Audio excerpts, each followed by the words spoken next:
Each year, the popularity of professional football continues to grow, and the game itself grows more sophisticated.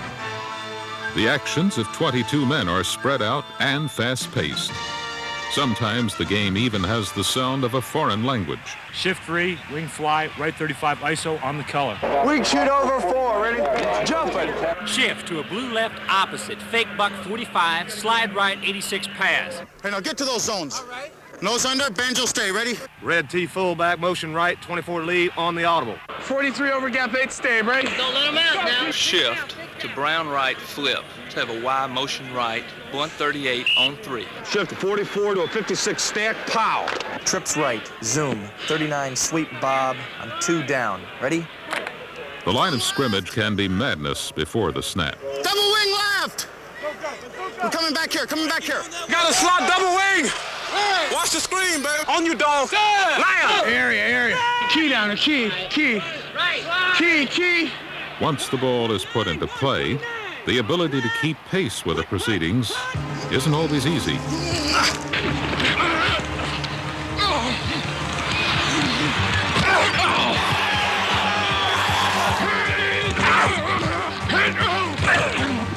Get up in it, ho! Get up in there! Okay, let's do something with it! Come on, D! Die, you dogs, die! Die, you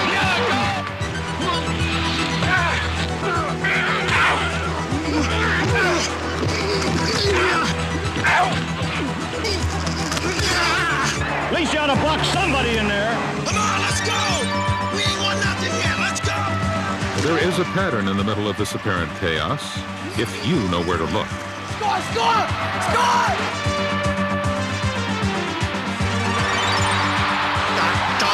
Great call! What a great call! 7 of the NFL's top head coaches are about to help you learn how to look.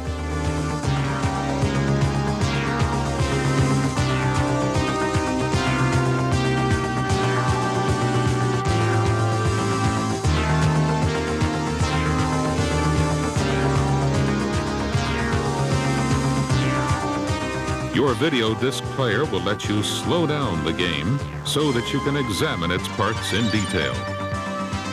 These coaches, through this video disc program, will teach you how to watch pro football.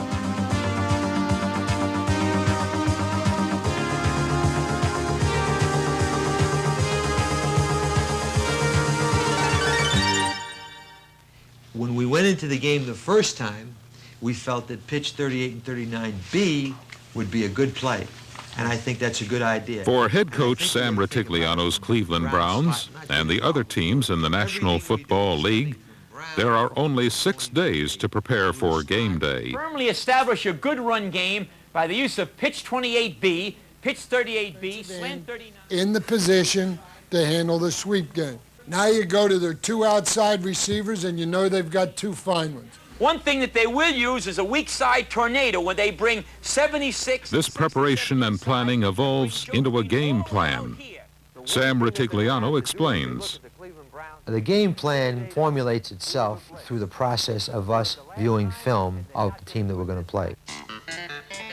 We have an opportunity to look at the previous 3 games, and from that, we try to initiate what they do offensively in all the different type of situations, what they do defensively in all the different type of situations.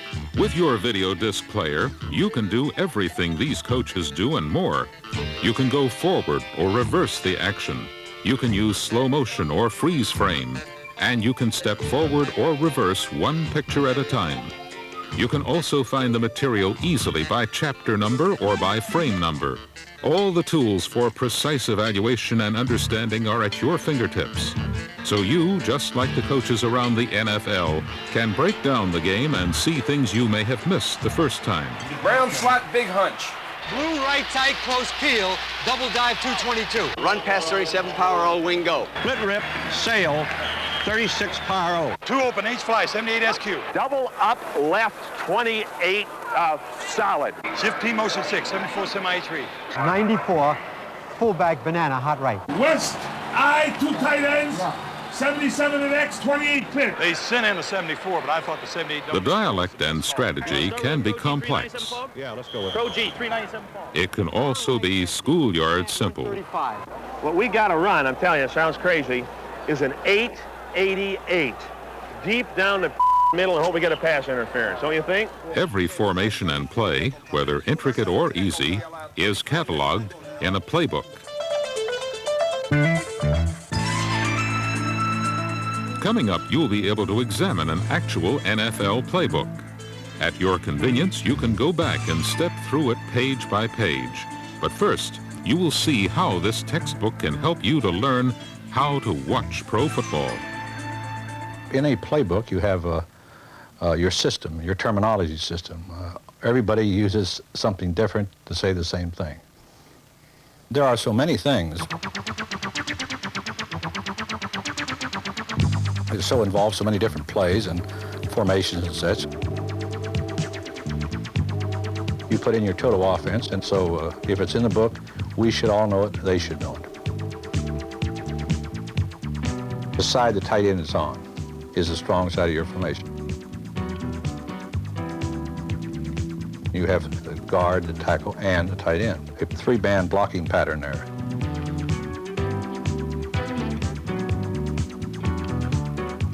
The weak side, or the split side, we hate to use the word weak because then everybody thinks they're weak, is where the split end is. So you have one less blocker over there. To run that side, you must use a halfback blocker. He shouldn't, and usually isn't, as good a blocker as a tight end. Just by formations, you can pretty much predict where the ball's going to go.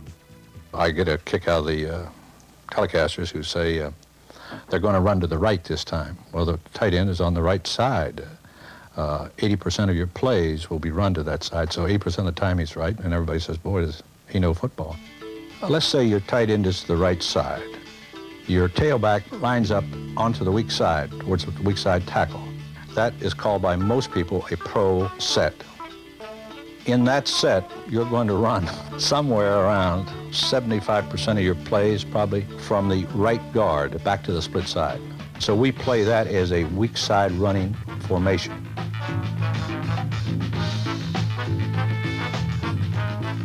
Split formation, all it means is that the fullback moves himself over into the strong side of the formation. You have nobody in what the people know as the normal fullback position. You can sweep from it fairly well at times.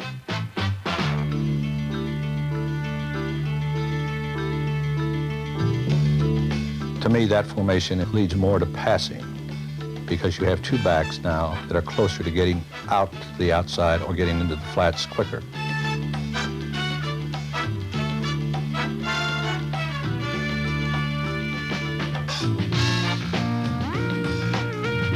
The I formation basically is the quarterback, and then the fullback is in a 3-point stance, and behind him at various distance is the tailback.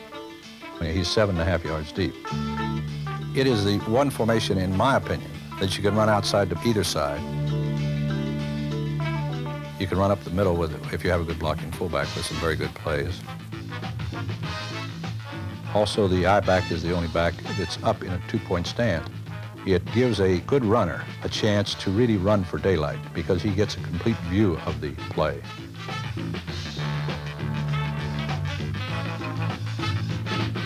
Every formation has tendencies, so that's the first thing we have to know.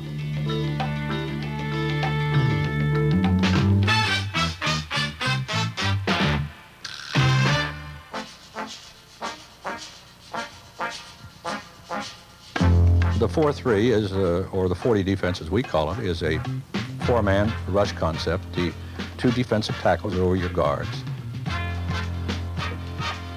2 defensive ends are slightly outside your own tackles. You have a weak side linebacker, you have a linebacker who's always over your tight end. And there's a middle linebacker. He controls the charge of those people. There are various stunts they can use and such. I think one of the primary strengths, and for years people still use it, you have 4 men to rush. 4 men who are taught to rush, work and rush, and with the various stunts you get in and the way they can overshift it and such, you can get in a lot of other defenses too. The alignment of the 3-4 defense is that there's a man on the center. There's 2 defensive ends in the ball game over either tackle, and that's all the down linemen you have. You have a linebacker over the tight end, and you usually have a linebacker on the split side, and 2 linebackers inside. We think we add team speed by taking a linebacker that's 230 or 235 and take it down to 260-pound tackle. We think the pursuit quality is very good. We can bring any one of our linebackers to give us a 4-man rush. We can bring them all, give us a 7-man rush. When you throw against it, they drop 8 guys back there. There just doesn't seem to be any room to throw the ball. Now, you can throw short against it and things like that, which people do. But again, I say that I think it's a very good defense.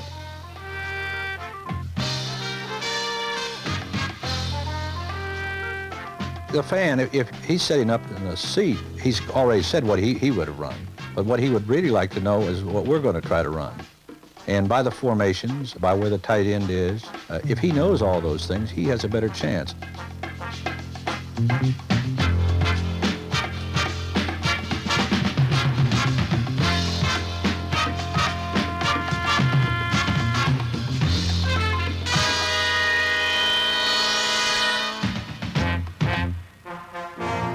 I would say defense is very much a planned, coordinated attack. At one stage, I think, in the National Football League or in football in general, defense anyway was a sit, read, and react.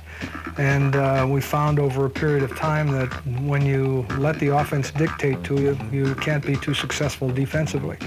So I think the thing has kind of changed a little bit to a point where you defensively have a plan of attack.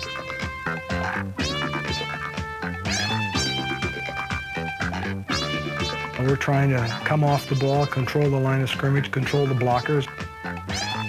You're trying to force the offense to react to you, and we do that with a planned attack.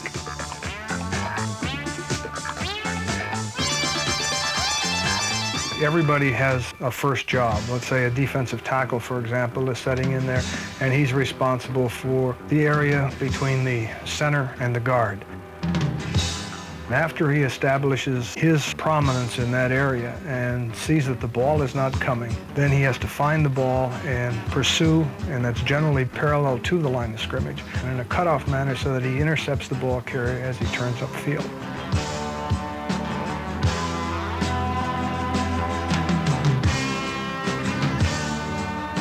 There are several theories in stopping or defensing the run. One of them is to take a gap, everybody assigned a gap, and attack it, not allow a team to have a gap. Another one is a reading type defense where you get a lot of flow and a lot of pursuit, and you get a lot of people in a gap, plus somebody behind them if you read and react properly.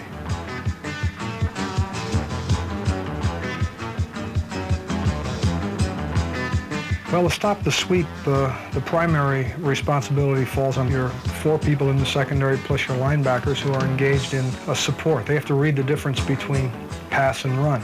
As soon as they get a run key, they have to respond to the run accordingly.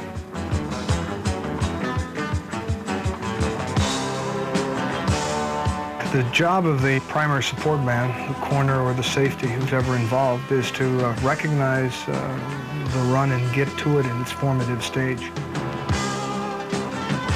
You may have coverages where your strong side backer could be the primary support man, but all the thing is coordinated so that you have a scheme to stop the wide plays.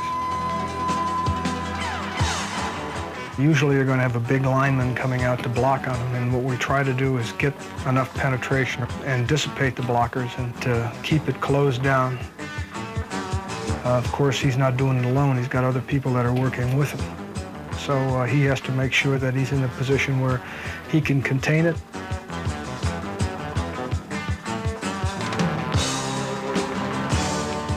Or he can force it, pressure it so much that it's forced deep, and then the pursuit can enter into the play.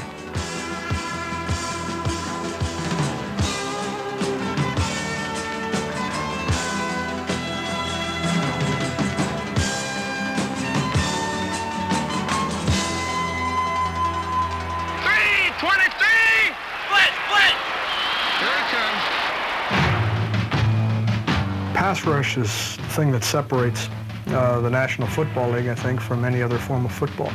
You really have to develop the techniques to rush the passer, and there are many techniques, and these are skills that are developed over a period of time.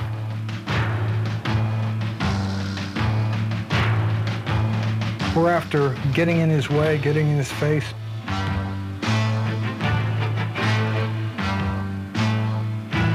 Hindering his ability to see downfield.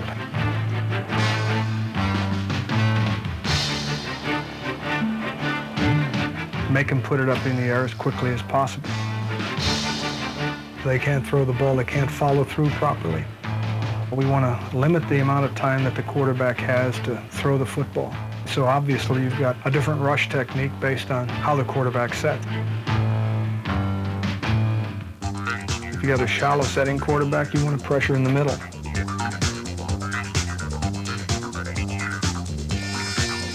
If you've got a deep setting quarterback, then you want to come around the outside and be a little more effective that way.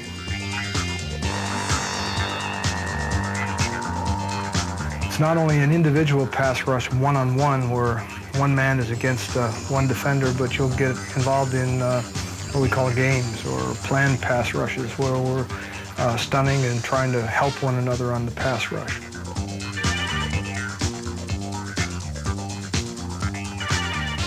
There's a tackle-tackle game where the two inside people are involved in a cross. What you're trying to do is get penetration inside with one of the defensive tackles and then the other one coming around the outside. We call that a tackle-tackle game.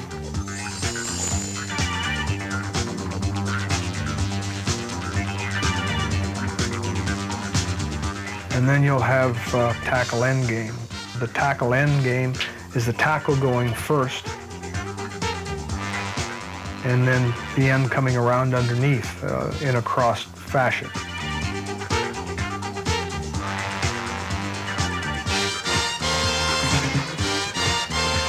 And then the other one is an end tackle game. You can have the end jumping in a gap, blowing it with your tackle coming around. What you're trying to do is pressure them.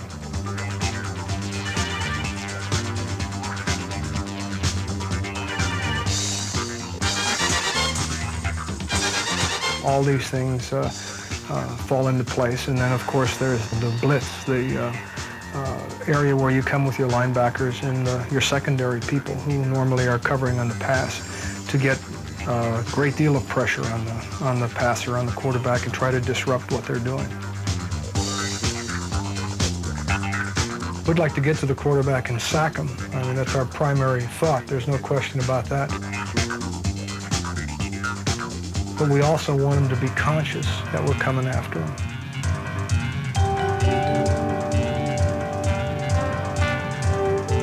He knows the rush is getting close.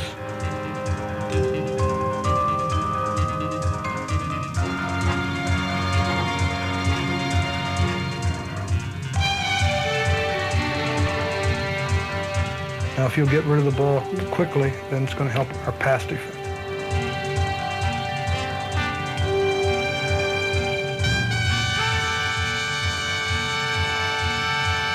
Well, I think you have to play great defense to be a champ. If you can't stop the other team, you never give your offense enough opportunities.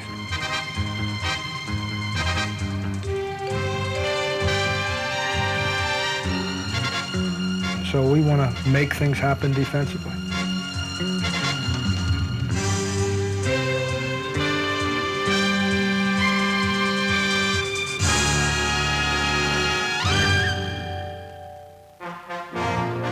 Pass coverage ties in with the defensive lineman's rush, and in order to have a complete defense, you have to be able to do two things. The defensive backs have to have tight coverage on the receivers, so when the quarterback looks up, he can't just fire the ball. And if you have the tight coverage, then the quarterback is going to have to hesitate, and then that gives your rush a chance to get to the quarterback, and you get the sack and the big defensive play.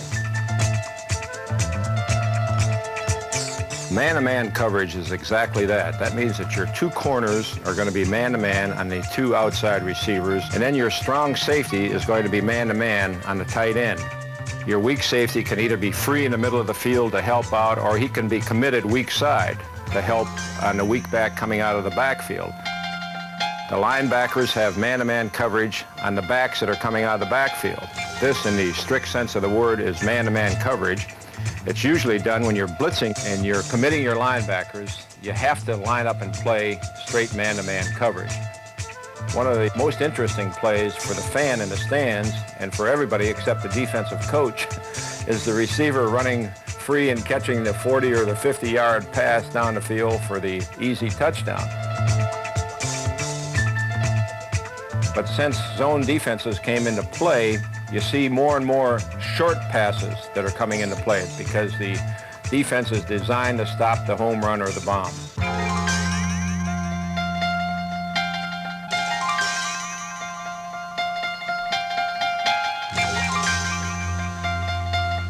Zone defense, as far as I know, dates way, way back.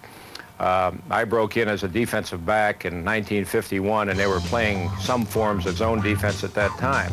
Since then, it's become more and more sophisticated.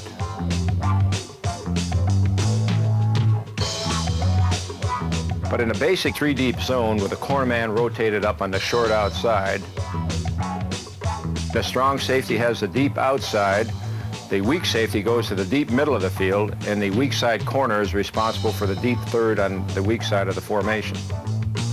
The linebacker on the strong side drops to the inside zone, the middle linebacker works to the short inside zone, and the weak side linebacker works hard outside to take the short outside cut away from the weak side receiver.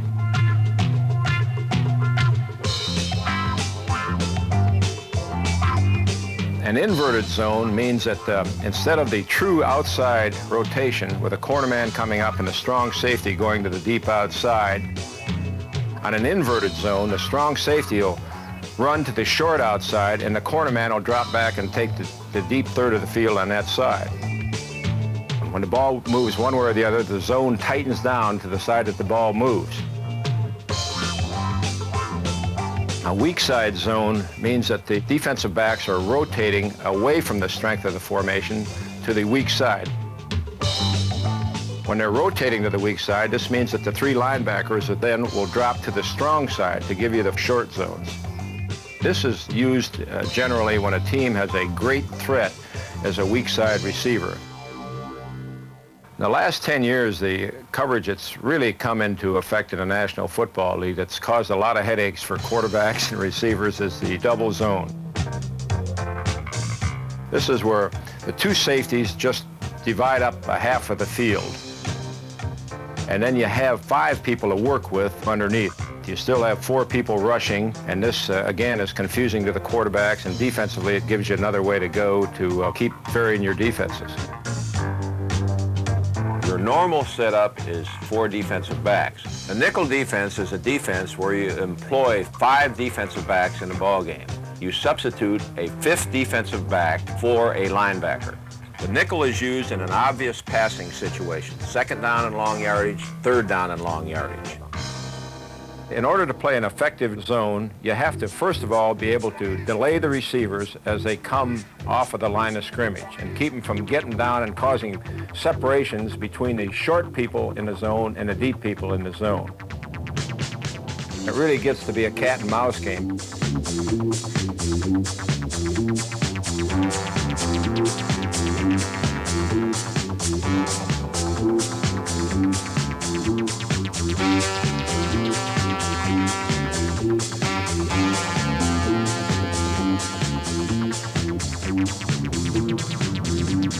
Something to remember as you are watching this or any other chapter is that with your video disc player, you can instantly review and analyze any of the material presented.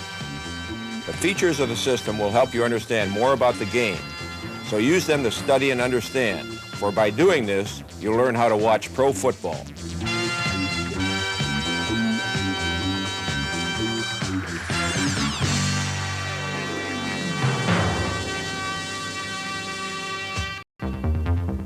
Now is your chance to utilize some of the skills you've just learned. First, name the offensive set used here, then name the defensive alignment. Which side is the strong side, right or left? And what is the name of the offensive formation? What theory of run defense is being played by the Broncos here? What type of rush does the Bucs defense use here, and why is it being used against this offensive formation? What type of pass rushing game do the Steelers use on this play? What type of pass rushing game are the Cowboys using on this play? Name the type of pass coverage being used here, zone or man-to-man. If it is a zone, name the type of zone coverage. What type of zone pass coverage is being used here?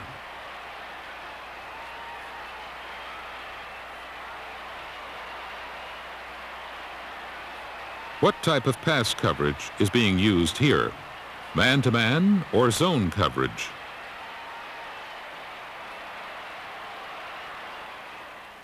The offensive set is a pro set. The defensive alignment is a 3-4 defense. The strong side is where the tight end is, to the left, and the formation is split. This is a gap defense. Note the defender doesn't pursue, but holds his gap. This rush is a blitz, and since the Redskins are in a split set or passing set, it's an attempt to hurry the passer. This line maneuver is a tackle-tackle game. Note the tackles exchange rush lanes. This is a tackle end game. Note the tackle goes first, then the end in a cross fashion. This is a zone defense. Specifically, it is an inverted zone. Note the way the strong safety goes up and the strong cornerback drops deep. This is weak side zone coverage. Notice both safeties rotate to the weak side of the formation. This is man-to-man coverage. Coming up on side 2, you'll learn how to watch the running game, the kicking teams, and action near the goal line. The running game, to me, sets the standard of your offensive football team. Pro football is a tough physical game, and I think teams that run the ball real well establish that they are a tough physical football team. Well, they get the big plays maybe more through the passing game, but they establish the mental outlook and the mental attitude of their football by reestablishing the line of scrimmage on the defensive side of the ball. You really start a running tack from the ball out, starting over your center and your two guards and working out. We like to run inside because it's a positive gain type play. You can run inside with as many ways inside and variations of blocking as you can run outside.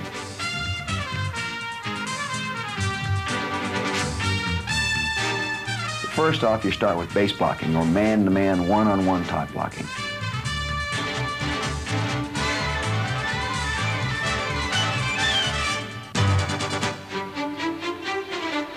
Then they usually go into a full blocking where the center blocks one way and the offside guard pulls up through the hole, say against the even defense.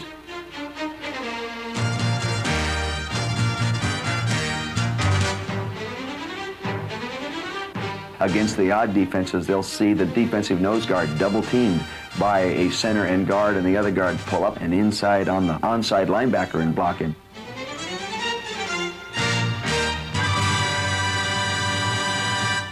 You'll all see the other kind of blocking is the finesse blocking, where they pull a lineman and run right where they pulled him.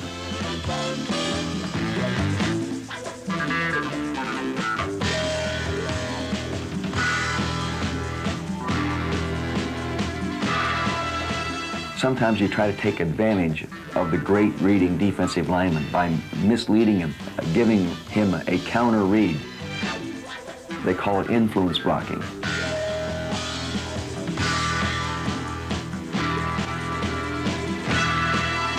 You'll see what we call sucker blocking, where a lineman will pull one way and then a back will come in and block the man as he chases the lineman pulling.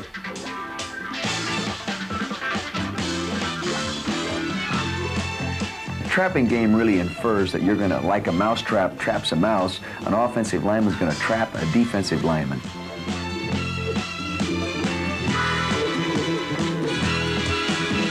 It really is a descriptive term. A guy is getting trapped just like a mouse gets mousetrapped. Someone coming from the offside whacks you rather than the man right in front of you. And you open the hole vertically a little bit rather than laterally.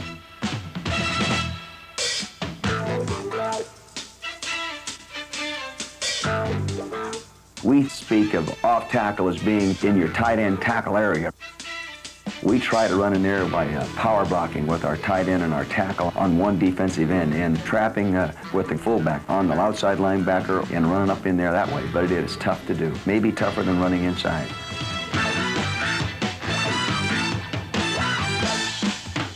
Many blocking schemes are called on the line of scrimmage. We have terminology and they work out their own terms. Area. Set!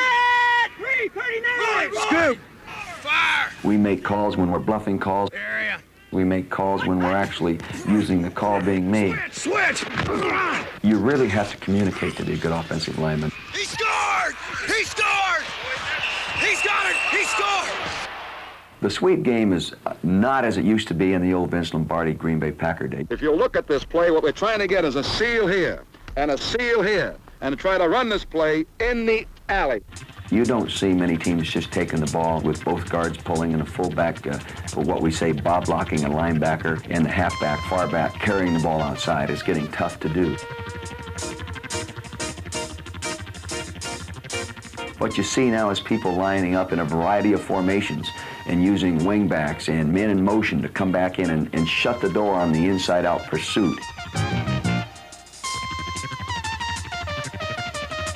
Get the key block that cuts the defense, so all of a sudden there's a pile inside and the running back's outside.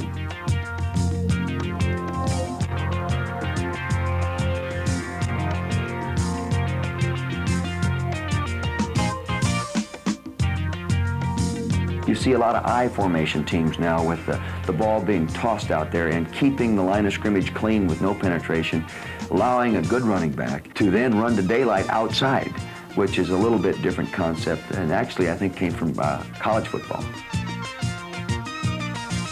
If I were a fan going to a pro football game, I'd start studying the offensive line play. I'd study the two offensive guards. Usually if a team is going to run right at people, those guards are coming straight off the ball. If they're going to trap, then you'll see one guard pull and head in the direction that they're going to trap.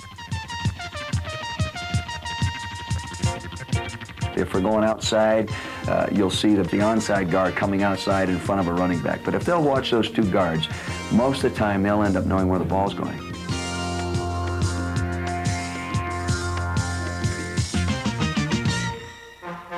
Well, the importance of the passing game is what makes, I think, the National Football League, unique. I think it's the thing that enables us to have the wide open game that we play today. It's an integral part of the game.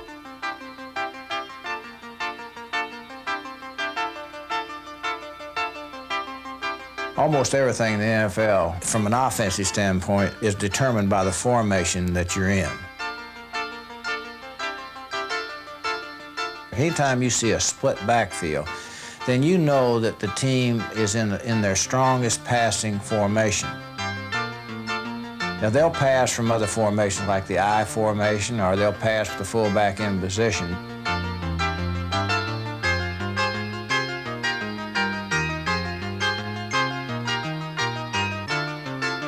But about 90%, when you're in a sure passing down, look for the split backfield.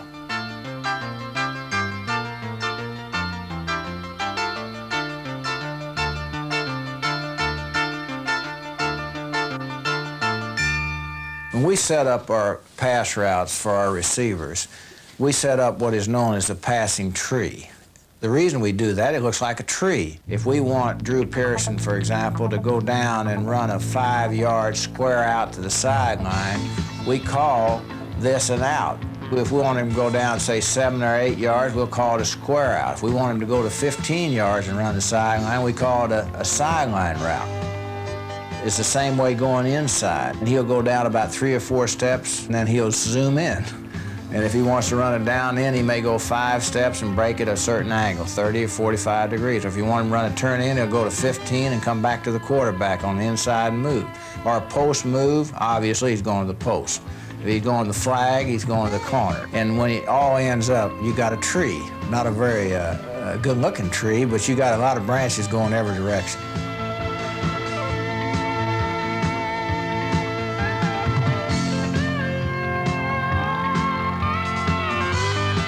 The passing game is dictated by the pass defenses being played.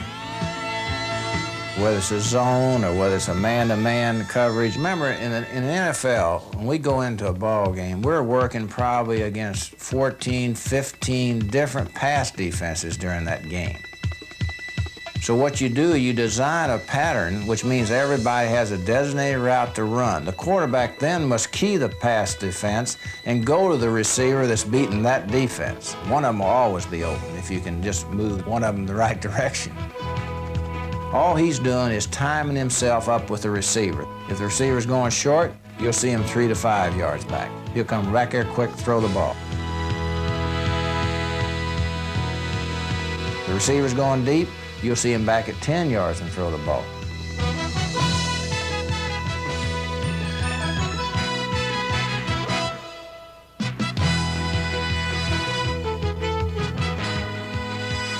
Now, when you're running a pattern that's breaking into a zone defense, which means you have to work into the seams between the short defenders and the deep defenders, then the timing is not as important as the anticipation is. Because in order to throw a ball into the zone, you must throw before he gets into the seam between defensive men.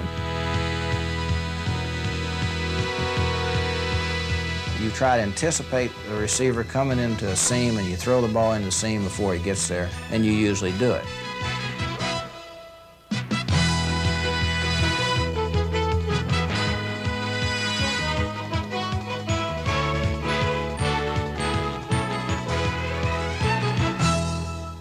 There are gimmick plays, say like a halfback pass.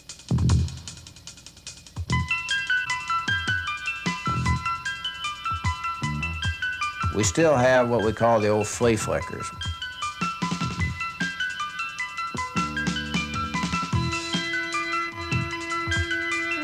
A lot of times you can fool a zone defense because most zones, they're schooled to read run or pass. If they can read the run, they'll start up.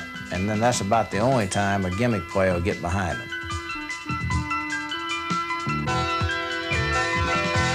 White knuckle time at RFK Stadium. Livingston, the quarterback, 1:22 left at the 36-yard line. Here's the reverse. It's the flea flicker. It's back to Livingston. He goes long down the near sideline. Brunson right over the side. All right. On the flea flicker. Touchdown for the Kansas City Chiefs. Well, I don't think it's ever any limit to innovation or pass offense. I've seen it since I've been in the league from the 50s where we had probably 2 pass defenses. And I've seen it develop into zones now. And our zone attack is getting better and better. And I think this is what will happen in the future. They'll continue to try to spread the zones out with more receivers so your seams are wider between defenders. And when they do, they're going to be more effective.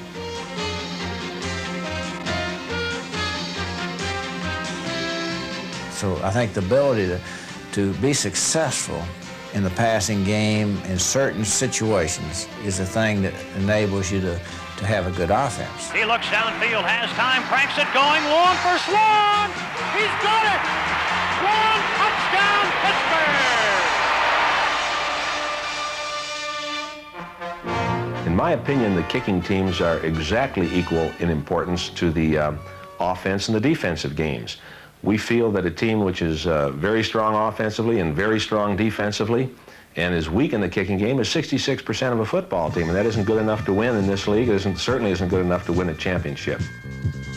First of all, when I talk about good kicking teams, I'm never talking about the kickers. We assume that they're very proficient and they're very good, and on some teams they're better than the other. The teams in the league that have good kicking teams have great performers on the coverage units and on the return units. All we really tell them to do is to run hard, maintain a general relationship to the other people, and swing the gate closed.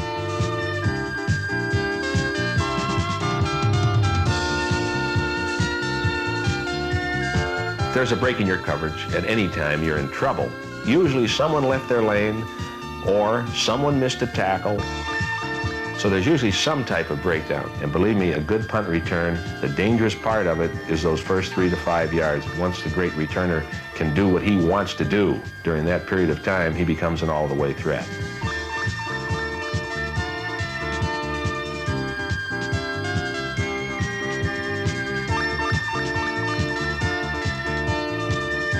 We do not think in terms of going all the way on a kickoff return. That may be negative. We use the 30-yard line, both when we're returning kickoffs and when we're covering kickoffs, and say that is the break point on success or lack of success in returning it. We are trying to ram the ball very hard and tough with a well-disciplined wedge out to at least the 30-yard line. It's the job of the wedge to move forward in unison with no specific assignment of player whom they block on the other team, and lead the return man in the direction he's going. The wedge against the wedge buster is one of your classic confrontations on a team, and again, for the fan, he ought to watch the 2 players on either side of the kicker and the 3 or 4 men on the wedge.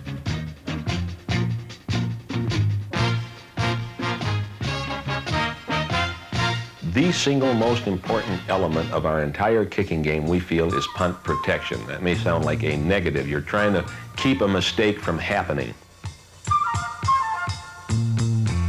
In a normal situation, you have to get a punt away in 2.2 seconds. We allot 0.9 for the snap, and then 1.3 for the kicker to handle the ball and get it away. So 2.2 is the time. I would much, much rather have a punter on our team who could kick 40 yards regularly, but hang the ball in the air 4.8 or 4.7 would be good. 5 seconds flat, that's very good.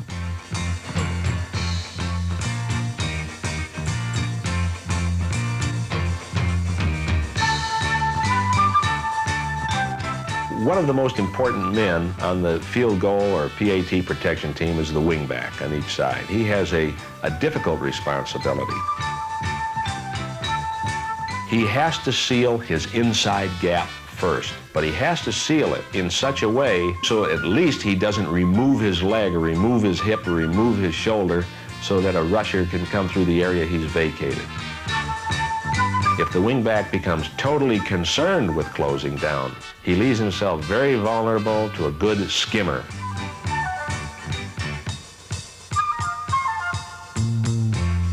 The middle rush is a relatively recent innovation in blocking field goals and extra points.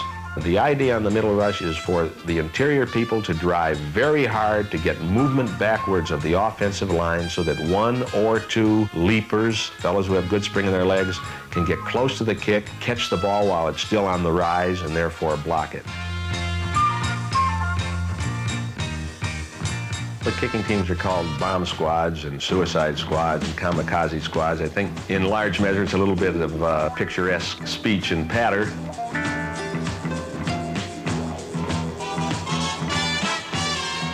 It is not just a matter of people going out and having a brawl between offensive and defensive plays.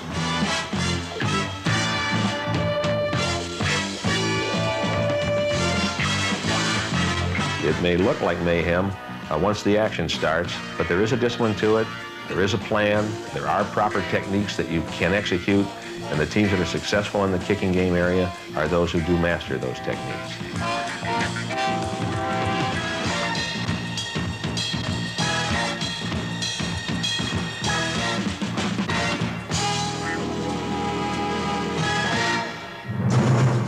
For every situation in pro football, there are 2 points of view, the offense and the defense. This clash is highlighted when the action nears the goal line. A field of 100 yards is compressed into 5 yards or less. Elaborate offensive designs generally are scrapped in favor of simpler tactics built around brute force.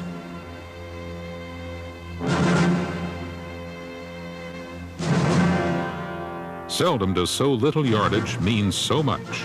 As we discover the significance of the goal line, it will be necessary to first turn off one of your soundtracks.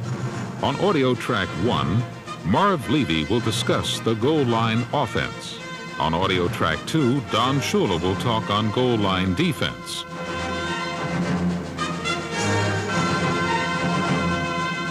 So switch off one audio track, then at the completion of this section, replay the chapter and listen to the other point of view. There are plays in the game which are weighted more heavily than most other plays in the game. And on the goal line, this is certainly the case. You've come a long way to get to pay dirt, and now it's the moment of truth.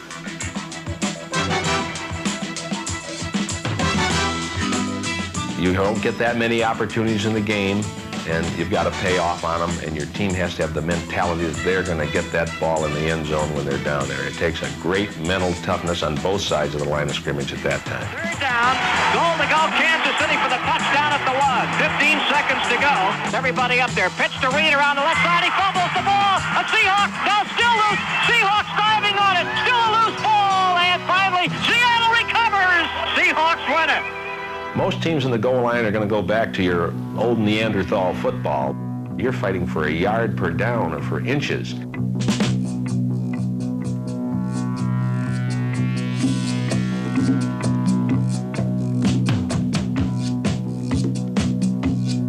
They're going to come in with 2 tight ends, and they'll usually use power running backs in the backfield.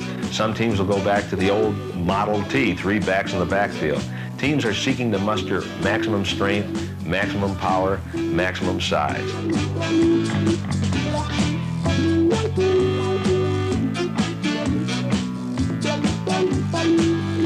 When you attack the middle, you're just hitting in there in the most direct manner you possibly can, trying to outmuscle an opponent. So you take the most conservative, inch-forward type of approach that you can get. Preventing defensive penetration is extremely important. The key really is prevent penetration by the defensive lineman so that the back is close enough so he's not taking off from so far back that he's easy to find, he isn't gaining the desired distance. So preventing penetration is of great importance. Usually a linebacker is told to go up and kiss the hurdler. In other words, put face mask to face mask is the only way he can stop it. The defense is mustered and has to be thinking run first. They have to stop minimal gains. Therefore, if you can simulate one of your basic running plays very closely and have a pass play which strikes very quickly off of it, your chances for success are there. You've got to do it in a situation where the run is at least the more likely play, not where it's a 50-50 or less possibility. Play-action passes are a very important part of every team's goal line offensive scheme. Great feelings of confidence are inspired in a team by virtue of the success they have in goal line and short yardage situations, offensively and defensively. The winner comes away believing, and they're more confident. They tend to seize momentum, and it can even change the momentum of a game considerably. I think more than anything else, and there are a lot of important things, a back who is determined, doggone it, I'm going to score. That's the single most important thing down there. He has to be blocked for and all of that, but there are some guys who are going to get themselves into the end zone. That's really the most important single factor.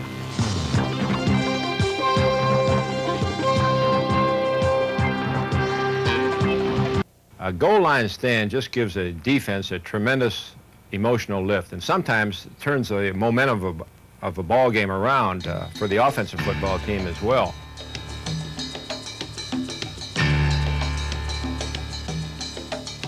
The thing that we preach to our goal line defense is that if they can make it happen down there where it's tough, if we defensively can come up with a great goal line stand, Sometimes this is the determining factor in the outcome of a football game.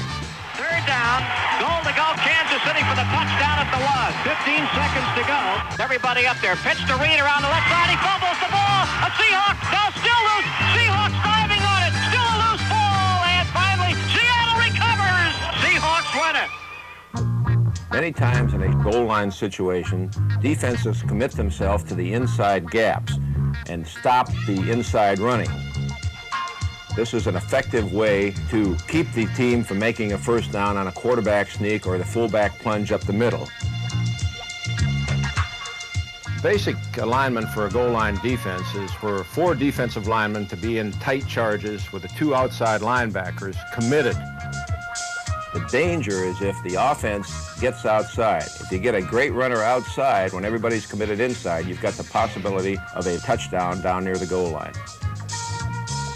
First thing that has to happen on a goal line defense is that the defensive linemen and the linebackers get good penetration. They have to get down into the inside gaps. They have to get penetration so that the back that has the football can't leap and hurdle the line. Both lines are down low going after each other. And if the defensive line doesn't get any penetration, then the back is going to come up behind him and leap over the top and get the yard or the half a yard that he needs for the touchdown. But if you get the penetration, that means that the leap has to start back further a yard or 2, and the middle linebacker can react and try to leap from behind the defense and cause that stalemate and keep the offense from scoring the touchdown.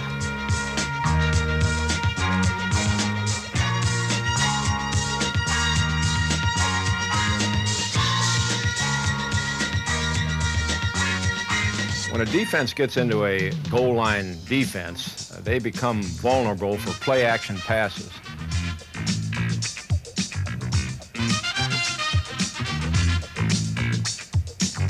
If the offensive football team decides to risk it and go play action at this time, it's a tough play for the defense to do because they're so geared on stopping the running game down inside that 5-yard line.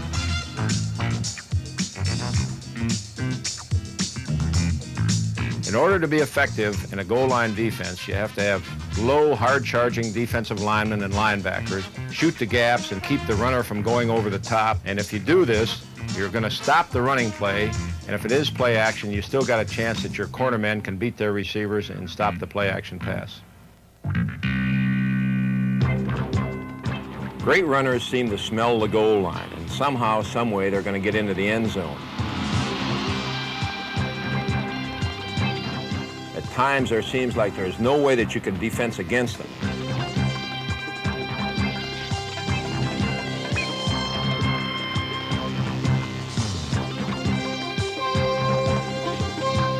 There are some great goal line runners that just refuse to be denied. Ronnie Coleman in 1975 was one of these runners in a big play against the Miami Dolphins. He was hit several times behind the line of scrimmage, near the goal line, but somehow he managed to break tackles and get into the end zone. Of course, I was unhappy with our tackling, and in this situation, we had the shots, and if we're going to play the great defense, we have to be able to come down with them. But Ronnie had made up his mind that he was going to somehow get into the end zone, and he wasn't denied. It was an outstanding run.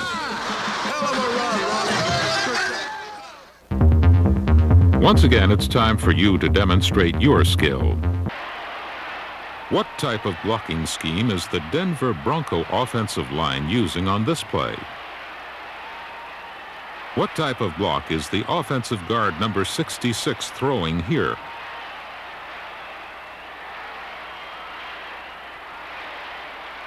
Name the style of blocking used here by the Dallas Cowboy offensive line.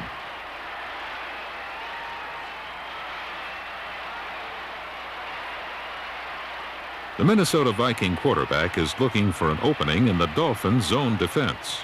What is this opening called? Based on the depth on this pass route, how deep would you say the quarterback set up to throw the ball? Who is to blame for this kick being blocked? And what is the term used to describe the man who blocked it?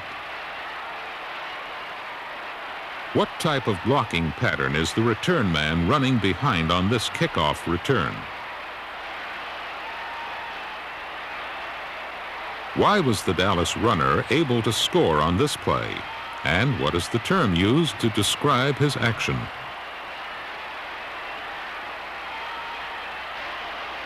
The Broncos are using base blocking or man-to-man type blocking. This is a trap block. The offensive lineman pulled and blocked someone who wasn't directly over him. This is influence blocking. By bluffing an outside play, the tackle and guard take advantage of Washington's reading defensive lineman and create an inside opening. Number 10 was looking for the seam, or the lateral space found between defenders in a zone defense. 3 to 5 yards is the normal depth a quarterback will drop to throw a quick out pattern such as this. When the wingback closed down too much, the skimmer was able to block the kick. This is a wedge, a moving wall of men who lead the return man in the direction he wants to go. The Cardinal defense failed on this play because there was no penetration. Thus, they were unable to kiss the hurdler in midair and drive him back.